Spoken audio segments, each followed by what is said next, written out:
So then, welcome to my second instalment of Cooking with Ev.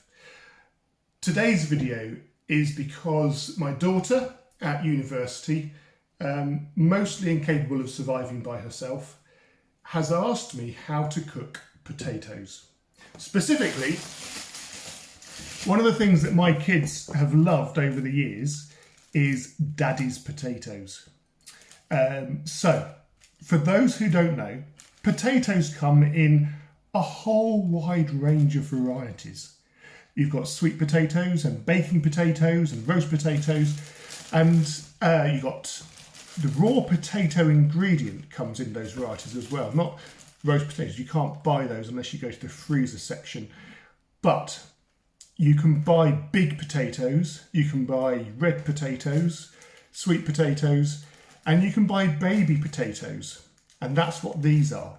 Now, the reason why you want baby potatoes is because it makes all of this really easy and it makes them really quick to cook as well. So quick to prepare, quick to cook, and they come out fantastic every time.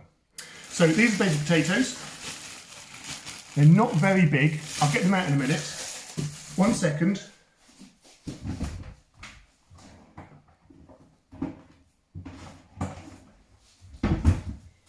So this is not a baby potato.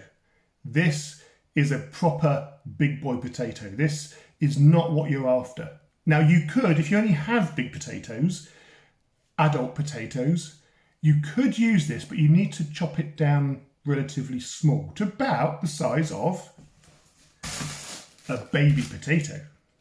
Let's open up these bad boys and see what we're dealing with.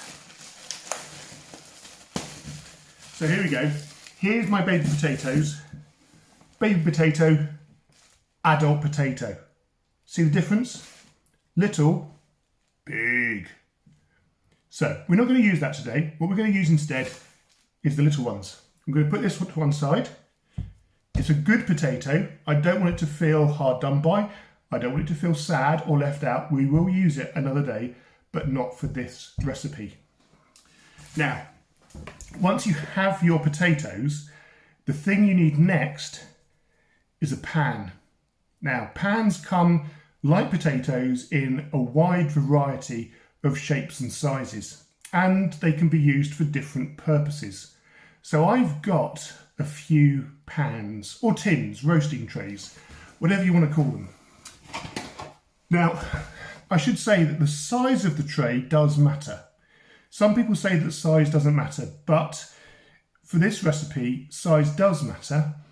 The size of the potatoes matter, and the size of your baking tray, roasting tin, whatever you want to call it, that matters too. And I'll explain why. So here is a selection of pans. Now this one looks like it might work, but it wouldn't be ideal. You're going to make a lot of work for yourself if you use one of these. You could, you could fill up the holes with the potatoes if you wanted to. They'd fit. If you were using a big potato, obviously that's not going to fit very well. So you could use one of these if it's all you've got, but I think it's not going to be very effective. So we're going to put this one to one side. We'll just get these baby potatoes back. Oh, this is known as a muffin tin, often used for Yorkshire puddings, baking muffins and little cakes and that sort of thing. So here is our little square pan that we have. And here is our larger roasting tin. And here's an even bigger roasting tin. Now, why does it matter? Well, because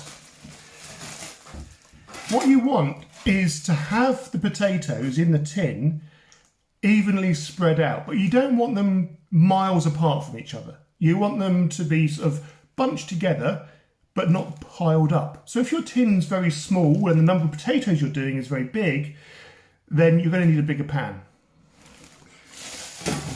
But if I just pour these potatoes,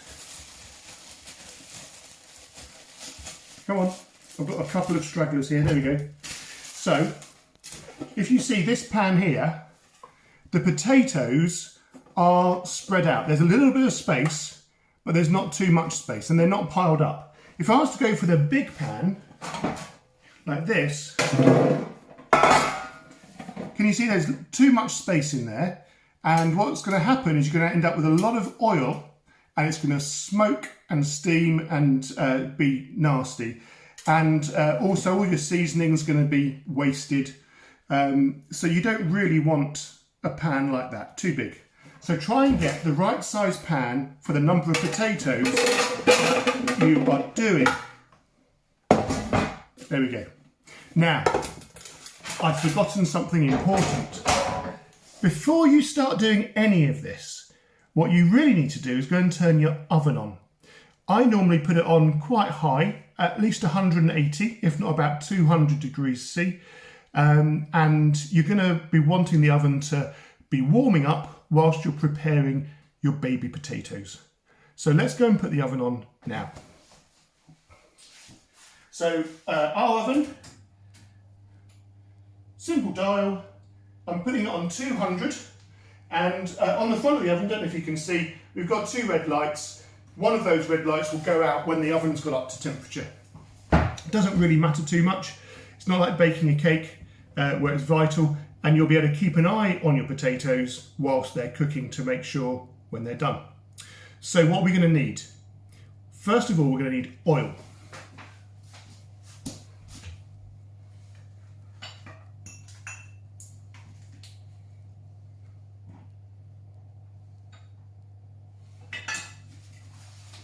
So there's two types of oil, olive oil and vegetable oil, well, sunflower oil in this case. Now I prefer to do these potatoes using olive oil. I think it makes them go more golden and it gives them a nicer taste. Olive oil is more expensive, so if you need to, if it's all you've got, you can use vegetable or sunflower oil, but if you can go for the olive oil, use that. Let me come back this way a bit so you can see potatoes. So, the crucial thing, now, pay attention, crucial thing is that when you're putting the oil into the pan, drizzle it onto the potatoes, not onto the pan base, just because it's going to make your life a bit easier. And you want to put on quite a lot of oil. I've actually got a slow pourer on top of here, so it might look like I'm putting on more than I am. But it's just sort of dribbling out slowly. I do like to dribble oil on my potatoes like that. And then once you've got the oil on the potatoes, give them a good shake around like this. Or you saw some oil just spurt out there, sorry about that. And what you're doing is you're trying to coat all of the potato, each potato, evenly all over the surface in that oil. Why? Very important. It's because the oil acts like a glue. Not sticky, gloopy glue, but it just gives you something on the surface of the potato for what's going to happen next to work really well. Are you excited? It's good, isn't it?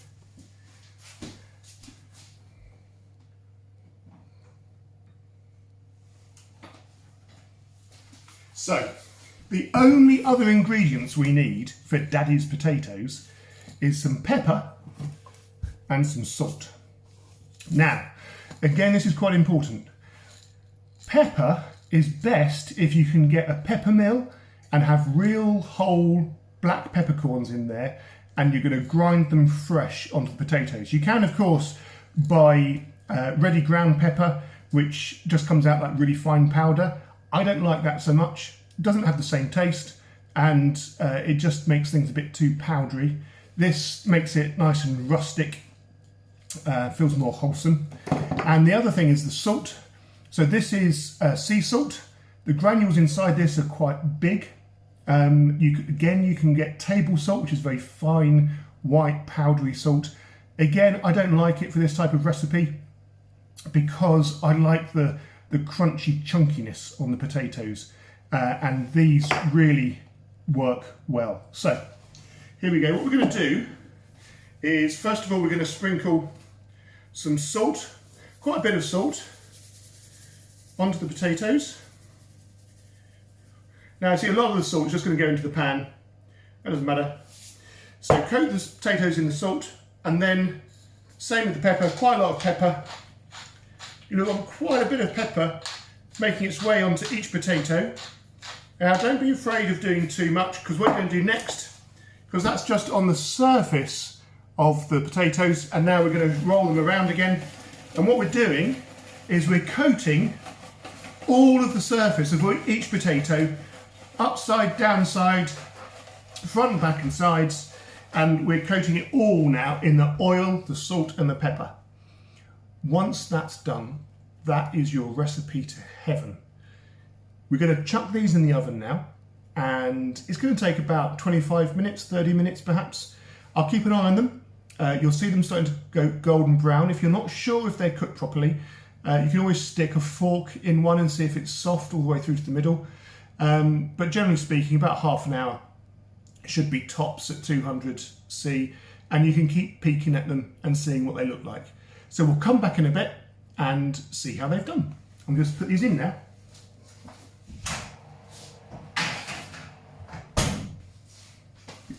There we go. I'll see you back shortly. This is Monty just waiting for the potatoes to cook. This is his potato expectation pose. He'll probably stay like this for the duration of the cooking cycle for the potatoes. Other than that, the only culinary expertise he has is, well, cheese, basically. He's good at cheese. Good at cheese, aren't you, Monty? Where's my cheese? So then, the potatoes have been cooking. These are Daddy's baby potatoes. And I said it'd be about 25 to 30 minutes. I checked them and I didn't think they were quite ready.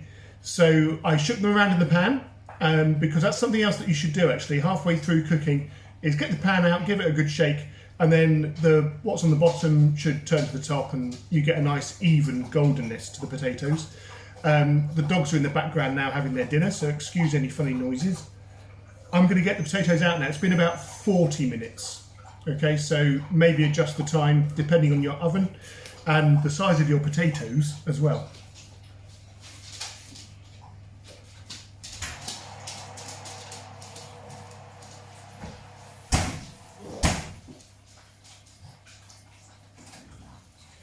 So here we go.